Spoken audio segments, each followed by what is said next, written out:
Bonjour tout le monde, on entame le troisième chapitre de notre première partie, c'est le plan comptable. Donc le plan comptable, c'est le document, bien sûr, autorisé à l'utilisation le jour de l'examen. Donc c'est votre accompagnant que vous allez utiliser qui va vous guider à retrouver les comptes que vous allez utiliser pour comptabiliser les opérations réalisées par euh, chaque entreprise.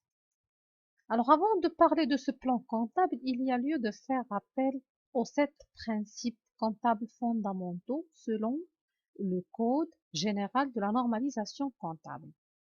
Alors, selon le Code général de la normalisation comptable, c'est quoi ce code? C'est tout simplement le cahier qui normalise la comptabilité marocaine. Donc, toutes les entreprises doivent respecter ce code. Toutes les entreprises marocaines doivent utiliser les comptes existants dans ce code et doivent respecter les articles figurant dans ce code. Et bien sûr, ce code, si vous le cherchez sur Internet, vous allez le retrouver sous format PDF. Donc, il est gratuit. CGNC, Code général de la normalisation comptable. Alors, dans ce code, vous allez trouver le détail des comptes et comment les utiliser.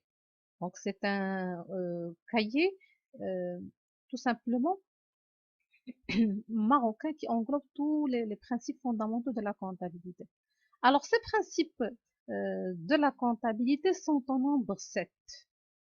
Il ne faut pas les oublier carrément. Alors, il y a 7 principes. Le premier, c'est le principe de la continuité d'exploitation. Le principe de la permanence des méthodes, du coût historique, de la spécialisation des exercices, de la prudence, de la clarté et de l'importance significative. Alors, on va voir le détail de chaque principe, qu'est-ce que cela veut dire et quand est-ce qu'on les utilise tout simplement. Alors, on va commencer par le premier principe. C'est le principe de la continuité d'exploitation. Donc, l'entreprise, dans le cadre de ce principe, l'entreprise, elle enregistre ses opérations, c'est-à-dire ses flux, et elle établit les états de synthèse. Quand on parle d'état de synthèse, c'est le bilan et le CPC et les autres états, dans l'hypothèse d'une continuation de ces activités. Donc, l'entreprise, elle continue toujours à enregistrer chaque opération qu'elle réalise avec une vision optimiste. Elle vise à ce qu'elle va toujours exister, qu'elle va rester toujours vivante et donc elle doit toujours enregistrer chaque opération réalisée par elle-même. C'est ça le principe de la continuité d'exploitation, continuité de l'activité, continuité de la vie tout simplement de l'entreprise. Alors le deuxième principe, c'est le principe de la permanence des méthodes. L'entreprise, elle doit toujours établir ses états de synthèse en utilisant les règles d'évaluation et de présentation qu'elle a opté pour le premier jour de sa création. Alors, lors de la création de chaque entreprise, il y a des choix qu'elle doit effectuer. Parmi ces choix, il y a des choix de méthode qu'elle va utiliser pour exercer sa comptabilité. Il y a des choix qu'elle va choisir, qu'elle va faire tout simplement pour, par exemple, effectuer les amortissements. Donc, les amortissements, c'est un chapitre de la comptabilité. Donc, toutes les techniques qu'elle va utiliser pour comptabiliser les opérations qu'elle va effectuer dans le futur, l'entreprise choisit cette méthode le jour de sa création. Une fois qu'elle a choisi ces méthodes, elle doit les respecter pendant toute sa vie, sauf exception, bien sûr. Et donc, il y a une permanence des méthodes qu'elle a optées, que ce soit pour évaluer son patrimoine ou bien pour calculer les amortissements ou bien d'autres principes. Donc, une permanence des méthodes, elle ne doit pas les changer, sauf exception. Le troisième principe, c'est le principe du coût historique. Alors, le coût historique, ce principe, il est en liaison directe avec ce qu'on appelle les immobilisations de l'entreprise. On va les voir par la suite dans le détail du plan comptable. Donc, parmi les biens dont dispose l'entreprise, il y a ce qu'on appelle les immobilisations. C'est le matériel, c'est les terrains, c'est les biens, les bureaux, les ordinateurs, donc tout le matériel qu'elle utilise, qui est immobile, immobilisation. Donc les immobilisations que l'entreprise achète, elles sont inscrites dans son bilan à leur valeur d'entrée. D'accord? Donc à leur valeur d'entrée à leur coût d'achat. La valeur par laquelle l'entreprise a acheté ces immobilisations, elle reste intacte dans le bilan de l'entreprise. C'est le coût historique. Donc, une fois que ces immobilisations sont achetées et sont enregistrées dans le bilan à leur valeur d'entrée, on ne peut plus changer cette valeur. Elle va rester la même pendant toute la vie de l'entreprise. Même s'il y aura un changement dans l'avenir, donc dans la valeur de marché, sur le marché, par exemple, les ordinateurs baissent de prix, l'entreprise n'a pas le droit de changer la valeur d'entrée de ses biens. Donc, elle va les laisser sans changement, ce qu'on appelle le coût historique. Donc, c'est l'historique de l'entreprise. Alors, c'est le troisième principe. Non, le quatrième principe. Principe de la spécialisation des exercices. Alors, qu'est-ce que ça veut dire spécialisation des exercices? Alors, quand on parle d'exercice comptable, c'est-à-dire une année comptable, c'est 12 mois. Donc, spécialisation des exercices, spécialisation des années. Cela veut dire que les charges et les produits, les charges, c'est grosso modo les dépenses de l'entreprise, donc entre autres, c'est les achats, et les produits de l'entreprise, c'est les entrées, c'est les encaissements. Dans le sens général, c'est les ventes de l'entreprise. Donc les dépenses et les entrées d'argent, les recettes de l'entreprise doivent être rattachées à l'exercice concerné. Les charges et les produits doivent être rattachés à l'année objet de la réalisation de chaque produit ou bien chaque charge. Donc chaque année comptable, on doit y affecter les charges et les produits qui la concernent. Donc les opérations réalisées par l'entreprise qui concernent cette année en termes de charges et de produits. Pourquoi ceci? Pour qu'on pourra par la suite déterminer le résultat de l'année, le résultat réel. Est-ce qu'il s'agit d'un gain ou bien d'une perte, en se référant aux charges et produits réalisés pendant l'année. Alors, ceci concerne le quatrième principe. Le cinquième principe, c'est le principe de la prudence. Il y a ici une petite erreur. Il faut enlever cette S. Le principe de la prudence. Les charges doivent être enregistrées même si elles sont probables, alors que les produits ne sont enregistrés que s'ils sont réalisés effectivement. Qu'est-ce que cela veut dire? Les charges ou bien les pertes, une fois que l'entreprise estime qu'il y aura une perte d'argent, elle doit la prendre en considération, même si elle est probable. Une perte probable, par principe de prudence, il faut la prendre en considération dans sa comptabilité. Alors que les entrées d'argent, ils ne sont enregistrés dans la comptabilité que s'ils sont effectivement réalisés. C'est-à-dire que même si l'entreprise, elle prévoit, par exemple, réaliser un produit énorme pendant l'année, ça reste une prévision. Elle n'a pas le droit de l'enregistrer jusqu'à la réalisation effective.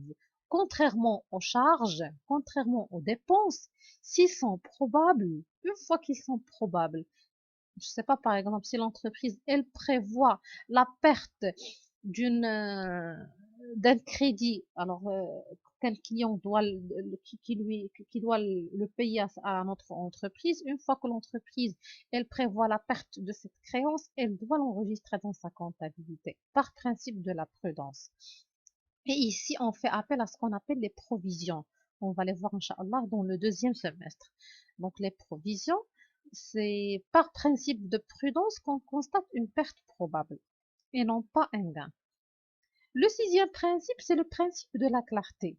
Donc, les opérations de l'entreprise doivent être enregistrées dans les comptes concernés sans qu'il y ait de compensation.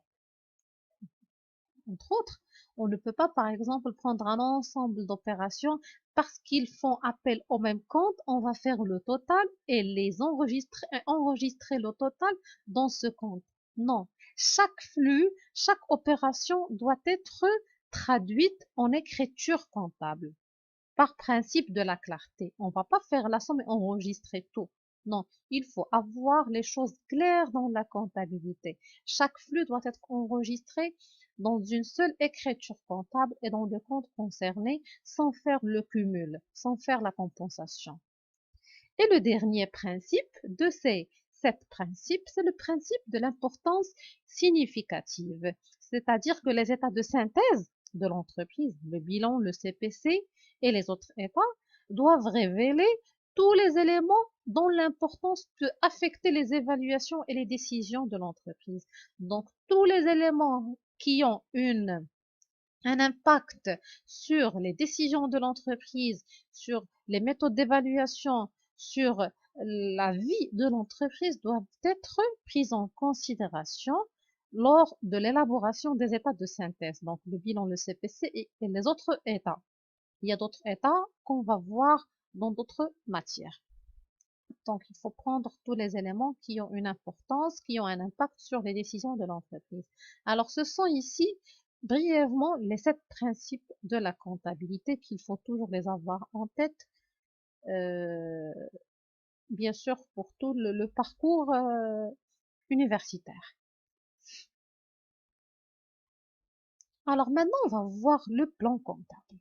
Donc, qu'est-ce que ça veut dire ce plan comptable? Et voici un exemple d'édition. Alors, je ne fais pas ici la publicité, mais généralement, c'est le plan comptable, c'est la version qui est utilisée par la plupart des étudiants. Donc, c'est un petit ouvrage, un livre de poche, soi-disant, plan comptable général marocain qui englobe la liste des comptes et les états de synthèse bien sûr utilisés. Alors ce plan comptable, il vous sera utile pour la comptabilité générale, il vous sera utile pour l'analyse financière et pour d'autres matières dans l'avenir. Donc, qu'est-ce que cela veut dire? C'est tout simplement la liste des comptes utilisés par les entreprises pour enregistrer ces opérations et accompagner des modèles des états de synthèse à établir à la fin de l'année. Donc, voici, c'est déjà mentionné ici. Donc, si vous ouvrez ce plan comptable, vous allez retrouver tout simplement dedans l'ensemble des comptes. Donc, un ensemble de comptes que vous allez utiliser selon l'opération réalisée par l'entreprise que vous avez dans les exemples ou bien dans l'examen. Alors ici, c'est la structure, soi-disant, synthétique de ce plan comptable. Il se compose de 10 classes, entre autres. Alors, les classes qu'on va utiliser dans notre cours, c'est tout simplement à compter de la classe 1 jusqu'à la classe 7. Donc, c'est les comptes du bilan et les comptes du CPC. Alors, la première classe, c'est le financement permanent. Financement permanent, c'est les moyens de financement, entre autres, permanents au sein de l'entreprise. Alors, il y a la classe 2, c'est l'actif immobilisé. La classe 3, l'actif circulant. La classe 4, le passif circulant. La classe 5, c'est la trésorerie active et passif. Alors, les 5 premières classes nous donnent un état de synthèse qu'on appelle le bilan. Donc, les 5 premières classes, si vous remarquez, c'est généralement les éléments permanents au sein de l'entreprise. Alors, ensuite, il y a la classe 6 et 7. La classe 6, c'est les comptes de charge. La classe 7, c'est les comptes de produits. Ces deux classes nous donnent ce qu'on appelle le compte de produits et de charge.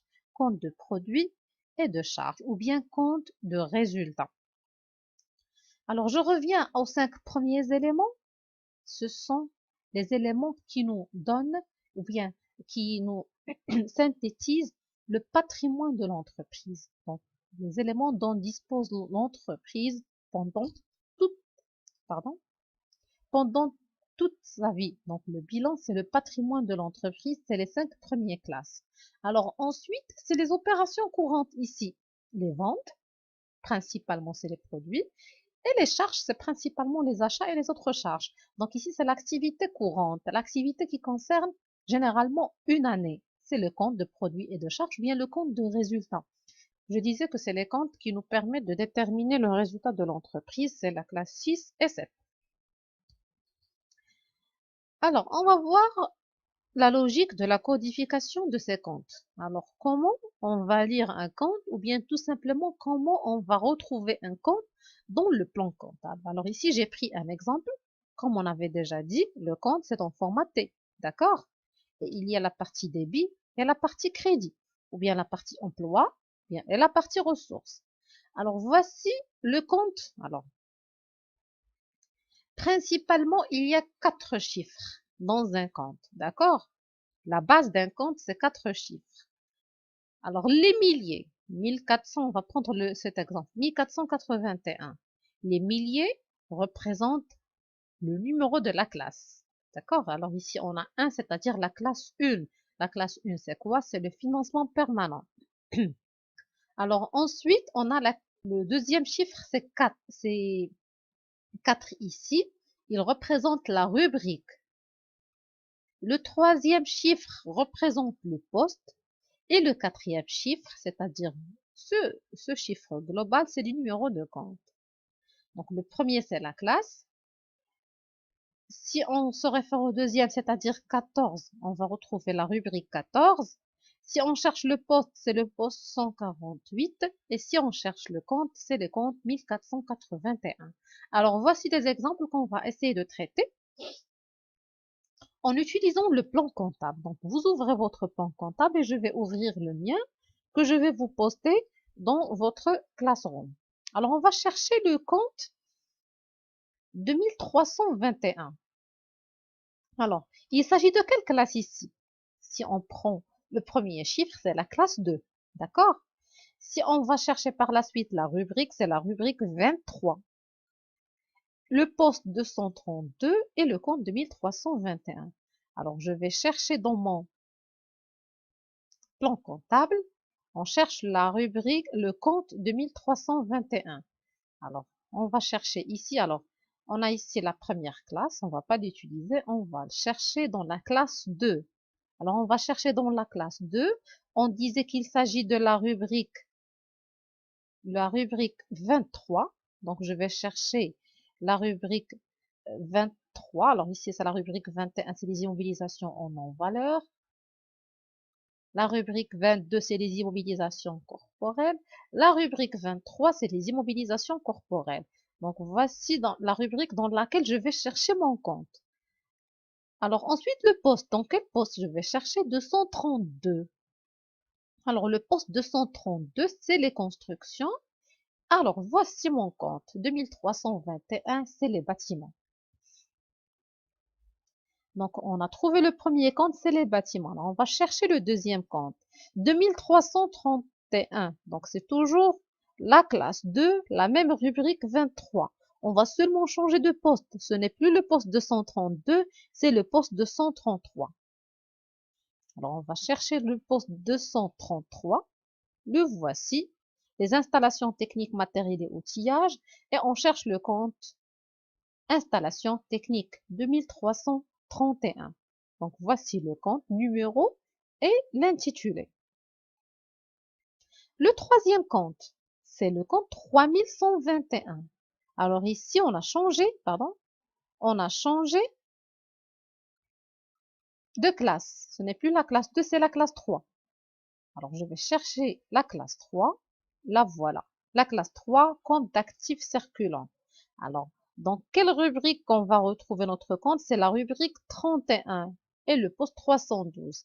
Alors, la rubrique 31, la voilà, c'est la rubrique stock. 312, c'est matières et fournitures consommables. Alors, le compte qu'on cherche, 3121. 3121, c'est matières premières. Donc, voici le compte qu'on cherche. Alors, je vais passer directement au compte, le dernier compte, d'accord? Je vous laisse le soin de faire les autres comptes en suivant la même méthode. Le dernier compte, 7381. On va partir à quelle classe? À la classe 7. Très bien. La classe 7. Voilà. Alors, la rubrique, pardon, 73 et le poste 738. 73. On va chercher la rubrique. Voilà, 73, produits financiers. Le poste 738. Alors, voici. Alors, le poste 732, non. Le poste 738, le voilà. Et on cherche le compte 7381, intérêts et produits assimilés. D'accord? Donc, par la même méthode, vous allez essayer de retrouver les autres comptes. C'est juste un jeu de retrouvailles des comptes. Je vais vous poster le document que je viens d'utiliser pour retrouver ces comptes. En même temps, il englobe, alors je vais vous le montrer, en même temps, il englobe les explications concernant, alors, pardon, je vais vous montrer alors ici, c'est la liste des comptes et par la suite, voilà, il englobe la définition et le fonctionnement des comptes. Donc, chaque compte vous allez retrouver sa définition et comment on l'utilise. Et par la suite, alors à force qu'on va utiliser les comptes, à force que vous allez vous entraîner et vous allez pouvoir tout simplement apprendre à avoir en tête ces comptes sans recourir au plan comptable. Donc, ça va devenir une chose automatique l'utilisation de ces comptes. Seulement, il faut les utiliser à plusieurs reprises pour les avoir en tête. Donc, merci pour votre attention. Alors, je vous donne rendez-vous pour le prochain chapitre qui concerne le bilan. Donc, on va le voir en détail, comment on l'utilise, quels sont les comptes qui l'englobent, ainsi de suite. Donc, portez-vous bien et à la prochaine vidéo, Inch'Allah.